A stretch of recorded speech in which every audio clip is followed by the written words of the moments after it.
In the bitter cold of the Nordic lands, where the wind howls through mountain valleys and darkness lingers for half the year, stories passed from mouth to mouth kept people warm and warned them of dangers beyond the physical. Among these tales, one figure stands cloaked in red, trailing despair wherever she wanders. Her name is Pesta, the plague woman.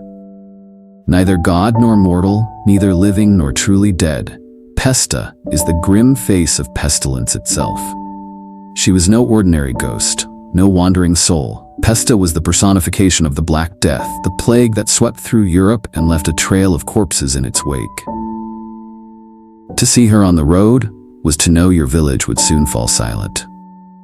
To feel her presence was to sense death pressing in from all sides. This is her story, a tale of fear, sickness, and a ghost who still lingers in the folklore of the North.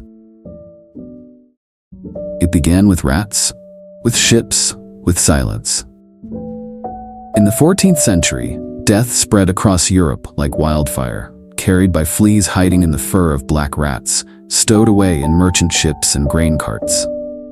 What began in distant lands soon reached the icy shores of Scandinavia, where even the harsh northern winds could not blow away the plague.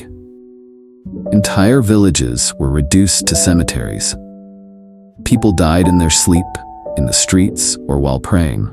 Parents buried children. Children were left alone with corpses. In Norway and Sweden, the devastation was beyond comprehension. Communities isolated by forests and fjords suddenly vanished, their doors left open, fires still burning, meals half-eaten. Panic gave way to questions. Why did the sickness strike some towns with full fury, yet pass over others? Why did a handful survive while their neighbors perished overnight? The people needed an answer, something they could see, name, and fear. And so, from the black fog of suffering emerged a figure, an old woman bent with age, shrouded in a red or black cloak, her face hidden beneath a heavy hood. She walked alone down forest roads and through silent villages, pushing open doors no one dared to close again. In one hand she carried a rake, in the other, a broom. Her name was Pesta. The word itself echoes dread, derived from pestilence, from plague. But Pesta was more than a symbol. In the minds of the people, she was the plague, its spirit, its carrier, its warning. She didn't just represent death, she chose who would receive it. Pesta never came empty-handed. In her shriveled, corpse-like hands, she carried two simple tools, a rake and a broom, harmless in appearance, devastating in meaning. These were not the tools of a cleaning woman. They were the instruments of judgment. When she approached a village carrying the rake, it was a dark omen, but not the worst. The rake, with its spaced metal tines, allowed some souls to slip through, like leaves falling between its fingers. A child might survive, an elder might linger on. Families would mourn, but life would continue. The village would bury its dead and move on, scarred but not erased. But when Pesta came with the broom, hope died before the people did. The broom meant complete annihilation. Home by home, she swept. Doors creaked open in her wake. Lamps were extinguished, fields were left to rot. There were no survivors, not a cow, not a dog, not a single breath of life. It was said she moved in eerie silence, never speaking, never rushing, but her presence was heavier than smoke. And once she had passed, the air itself changed. A thick, suffocating stillness would descend. You could walk through an entire town and hear nothing. No crying, no praying, not even birdsong. Just the wind brushing through empty homes, and the memory of her broom sweeping the last breath away. Pesta didn't need to knock to be known. Long before her figure appeared, the land seemed to whisper her coming. It would start with a stillness, unnatural and unsettling. Birds would stop singing, dogs would refuse to bark, even the wind, it seemed, would hold its breath. Then came the cold, a sudden, piercing chill that crept through the trees and seeped beneath doors, as if death itself had opened its mouth and exhaled. Livestock would panic without cause, eyes wild, refusing food. Cats would hiss at empty corners. Crows gathered in silence, as if waiting to feast. The air thickened, heavy with dread, making even simple movements feel like wading through water. Mothers clutched their children tighter, elders lit candles and whispered prayers in old tongues. And then, the sightings would begin.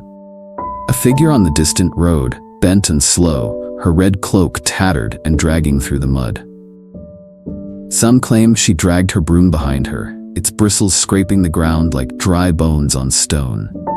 Others said she simply stared, from the edge of the forest, from behind a fence, or from a darkened window. The bold who peered outside swore they saw her eyes. Not eyes at all, but hollow pits, endless and black, swallowing hope. Sometimes a soft knock would come at night, just once. Those who opened the door to her were never seen alive again. The next morning, their homes would be found still and cold, their hearths long dead, their faces frozen in expressions of sleep or terror. Her visit left no wounds, just absence. As if something had come in and gently taken the soul, leaving the body behind like an empty coat. Who was Pesta, truly? Was she a ghost, born from the screams and silence of the Black Death? A goddess, cloaked in red, sent by forgotten powers to remind mortals of their fragility? Or was she something older, something deeper, a presence that had always existed, waiting only for suffering to give her shape? In the shadowed corners of Norse folklore, some whispered that she was once a Velva, an ancient seeress, wise in runes and prophecy, keeper of forgotten rites. Perhaps she foresaw the plague. Perhaps she warned her people. And perhaps, when they laughed at her visions and cast her into the wilderness, she died, alone, bitter, betrayed. And from that betrayal she returned, not as woman, not even as spirit, but as something vengeful and sacred, the wrath of the old gods wrapped in rags and red. Others believed she was once just a woman, like any other, until the plague took her family. A mother who watched her children rot, a wife who buried her love with her bare hands. And when there was nothing left to lose, the plague took her sanity, and then her soul. In her grief, she became part of the very disease that destroyed her, cursed to carry it forward, village by village, forever doomed to spread what once consumed her. There is no shrine to Pesta, no prayers to drive her away. She was never worshipped, only feared. Yet still, her name lingers like smoke in the collective memory of Scandinavia. Because death never vanishes. It wears new faces, adopts new names. But sometimes it walks the same old roads, cloaked in red, carrying a rake, or worse, a broom. Centuries have passed since the Black Death blackened Europe's soil and soul. But in the cold corners of the north, Pesta has never truly vanished. Her legend lingers, quiet, persistent, like a chill in the bones you can't shake. In Norwegian children's books, she is still drawn as the old woman in red, gaunt and grim, clutching her broom like a grim talisman. Parents whisper her name to warn curious children not to stray too far from home. Don't go into the woods, they say. Don't answer the knock at night. In folklore festivals, wooden effigies of her are burned, warded off with music and light, rituals cloaked as celebration, but born of fear. In modern art, she returns again and again. Her face appears in paintings, sunken and pale with eyes like hollow caves. She's been reborn in horror films as a ghostly figure appearing just before disaster strikes, or a specter lingering in plagues and pandemics. In video games, her image is reshaped, a silent harbinger of doom in red, gliding through abandoned towns, broom dragging behind her like a whisper of what's to come. And when the world trembles, when new diseases spread, when fear returns, so does she. In conversation, her name is uttered again, half in jest, half in dread. Do you think this is a rake year, or a broom? The question hangs, unanswered. Because when death feels near, we still reach for the old stories. We give shape to fear. We dress it in red.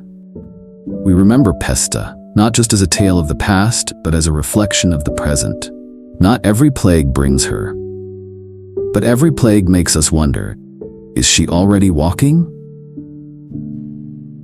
Pesta is more than a myth. She is fear given form, the dread that creeps in when medicine fails, when questions unanswered, and when death slips in unseen.